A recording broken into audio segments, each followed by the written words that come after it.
So let me guess, you want to buy an electric skateboard and you don't know where to start. Well, this is the right place for you. Today I will tell you how to choose an electric skateboard according to the top speed, range, price, brands and that kind of stuff. So let's get started. Right off the bat we will start with the price, because this is probably the most important thing for most of you. Electric skateboards can cost anything from a few $100s to several $1,000s. The price of an electric skateboard is dictated by a variety of factors. The brand of the e-board, which e-board parts are used or included, and the type of customer service the company offers. Depending on the model you purchase, the price can deviate drastically. Companies regularly offer special sales, so it's always a good idea to check the prices on their website before you decide to buy an e-board. If I were to say what's ideal price for beginners, I would say anything from $400 or $500 to $1,000 is ideal. If you want to buy right off the bat really good electric skateboard, then the prices are probably around $1,500 to $2,000. Now let's get to the top speed, range, weight, battery size, etc. So we will start with the top speed. The electric skateboard is an innovative solution to one of the biggest modern issues, the quest of finding effective transportation in cities. Most people will be looking for an e-board that lands the bang for its buck. It will need to be a speedy enough mode for transportation as such, adequate in comparison to what you're buying. The most common ones can travel from 29 to 50 kilometers an hour. For beginners, I would say the 40 kilometers maximum top speed is enough. But if you are experienced and skilled rider, it really doesn't necessarily need to be skills on electric skateboards. You can be experienced in riding normal skateboards or longboards. Then probably the 45-50 kilometers an hour is enough for you. The motor power, the rider's weight, the terrain and the wheel size are all factors that can determine what model can offer in terms of top speeds. As such, some boards exceed even 70 kilometers an hour. But for example, the Flex Pro, this board behind me, can go like 60 kilometers an hour, but you need to be really skilled rider to be able to go 60 kilometers an hour without crashing. So for beginners, I would say the 35 to 40 kilometers an hour is ideal top speed. Now the range. For many consumers, but also hobbyists, the range of an electric skateboard is an important thing to consider.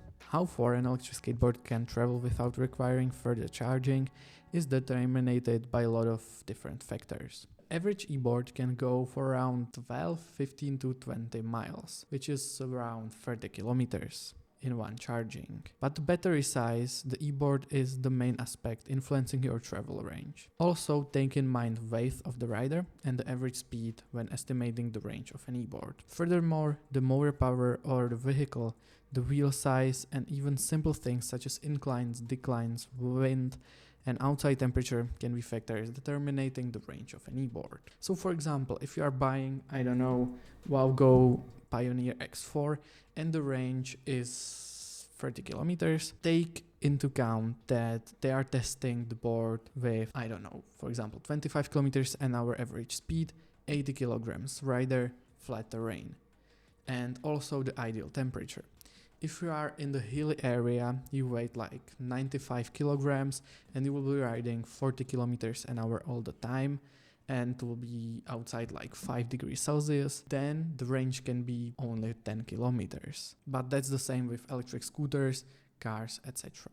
This is how the battery works. Now the weight. As I said, the electric skateboards are perfect solution when you are in a big city and you want to get around and you don't want to purchase a car because it's expensive, the gas is expensive, and also the cars are everywhere and it takes a lot of time to get somewhere. Because you can ride your electric skateboards on paths, roads, bicycle paths, nearly anywhere. But also you don't want your electric skateboard to be like 50 kilograms. The weight of the e-board is largely dictated by things such as the size of the battery, motors, tech, trucks and wheels.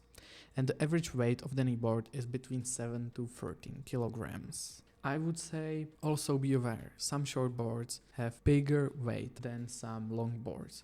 For example, the wowgo 3E is lighter than the real Ace. So For example, for me, it's much more convenient to buy lightweight longboard than shortboard. Because yes, you can use the kicktail in the city, but if you need to carry it around, it's much easier to drag the longboard behind you. Now the battery size. The battery size is a crucial factor in determining the range of your e-board. What the actual range of any given board isn't always what manufacturer says, as I said. Hence, it's often the case that some companies exaggerate the numbers when it comes to the range of their e-boards. Therefore, it's a good idea to look at the size of the battery pack of an e-board, as it's an indicator of its potential range. A good rule of thumb developed by some riders is that there's an estimated 5 miles range per 100 watt-hours. Hence, you should not only depend on an electric skateboard's stated range, but also the battery's capacity measured in watt-hours. For this, I have one recommendation for you. If you don't know Daniel Kwon, he's perfect e-skate YouTuber. He's not doing many videos now, but actually on dkwon.com he has range estimator. You will fill the watt-hours of your board, then your weight, the slopes, the average speed, the wheel size, and then it will give you an estimated range. And this calculator works really well, and it's like 90% of the time pretty successful in determining the range. Now, yes, I could talk about like mowers, wheels, deck, and that kind of stuff. But if you scroll through the websites of manufacturers, I would say you can compare 5 boards. What's the length of the deck, the mower power, and the deck length, the weight, etc. It's pretty easy to compare. But the things that manufacturers don't often say is, for example, how water resistant the boards are, the air travel friendliness, meaning if you can take the board on the plane, and also how it works with the weight limit. If you are, for example, 100 kilograms or even more, how this works. So let's get to the air travel friendliness. Although traveling by air to experience a new city, country or province with your electric skateboard can be a wonderful thought, certain things are crucial to know before any travel plans can be made. Because of e-boards are fitted with lithium-ion batteries, there are regulations taken when bringing them onto flights. Airline companies therefore enforce strict guidelines of an e-boards. In many cases, e-boards with the batteries under 160 kilograms will be permitted, but the individual airlines always have the last word. Furthermore, if the battery's capacity is over 100 watt-hours, it will solely be allowed as carry-on baggage. Due to the large battery capacities, most e-boards are not designed for air travel. Hence, make sure of the airline's policies on lithium-ion batteries or the battery capacity of your potential future e-board if you are planning on taking it along on your flights. By that, I mean, imagine you just bought an e-board. It has really good range, top speed, etc. And for example, it's shortboard.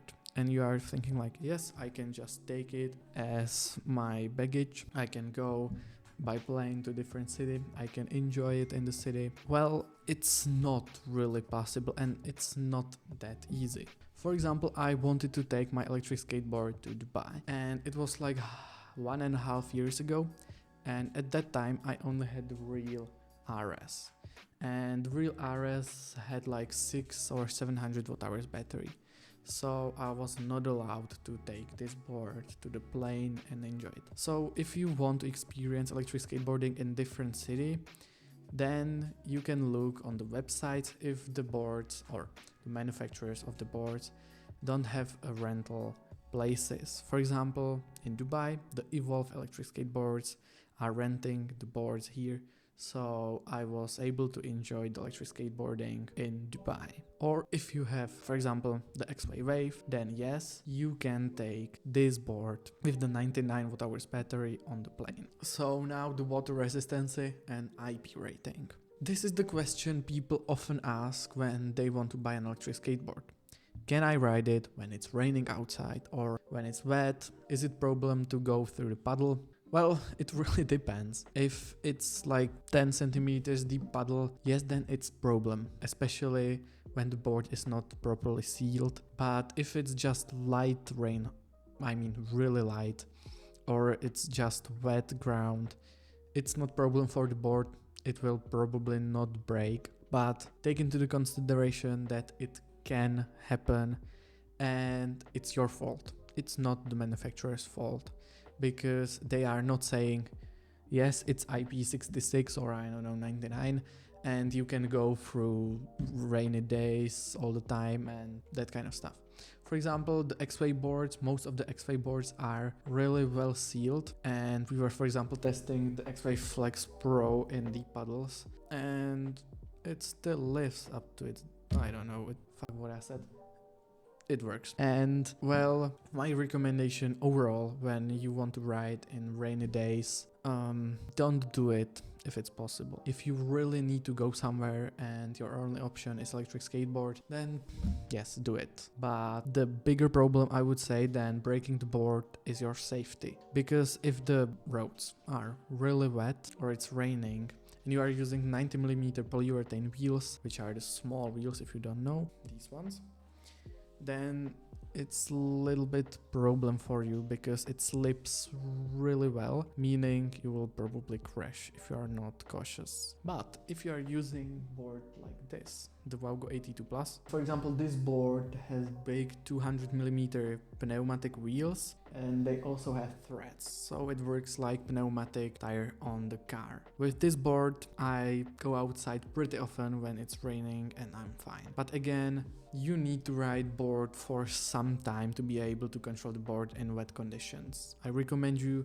just 90% of the time don't do it. It's better for your board and your safety. But if you need to, yeah, it's your thing. And now the last thing I want to talk about is the weight limit. Many people are scared, or many people over, for example, 90, 100 kilograms are scared that the board won't work properly when you are higher weight. That's not true. On the websites of manufacturers there is maximum load. For example, let's say it's 200 kilograms or 150, and I wouldn't say anyone with 200 kilograms, if it's even possible, would buy an electric skateboard as on transportation. So I would say people under 100 kilograms are totally fine. It's not problem at all. And if you have between 100 and 200 kilograms, then the board will probably not perform that well, but it will do the top speed. I think the range will be a little bit decreased and the hills will be a little bit bigger problems because the weight is higher. But overall, all the boards are working fine with this weight limit. Also, the thing we tested is we are pretty much often riding in two people on one board. We've tested the real RS Pro, the B1 Balrog X, the Flex Pro, the 82 Plus, and also the wowgo Mini 2S with two people, which is probably like, I don't know, 150 kilograms. And even though we have 150 kilograms in total, the boards are performing pretty well. So I don't think the weight is problem when you are considering buying a board.